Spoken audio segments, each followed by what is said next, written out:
মামনি এটা কি রান্না হচ্ছে? টমেটোর সবজি, কাঁচা টমেটো। এই টমেটো না টমেটো? ওই হলো রে বাবা, কাঁচা টমেটোর তরকারি, টক টক তরকারি।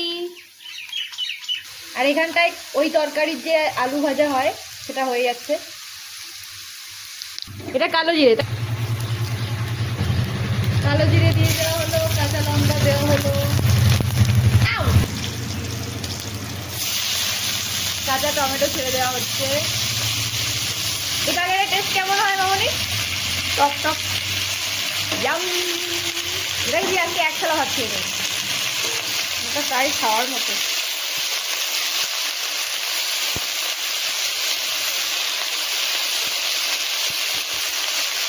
আর এদিকে এখানেও নুন দেওয়া হয়েছে, একটু হলুদ দেবো, কিছু না, নুন, হলুদ, কাঁচা লঙ্কা, কালো জিরা, ব্যাস, আর কিছু দেবো না। একটু কাশ্মীরি লঙ্কার গুঁড়ো দেবো।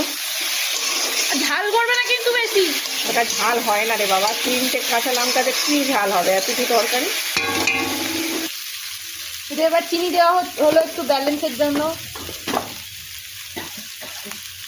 আর দেওয়া হচ্ছে গরম জল।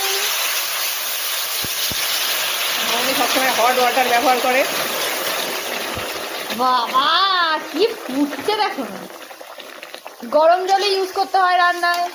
তোমরা যারা নতুন রান্না শিখছো তাদের জন্য এটা একটা ছোট্ট টিপস। সবাই জানে, ও আচ্ছা। শুধু তুই জানিস না।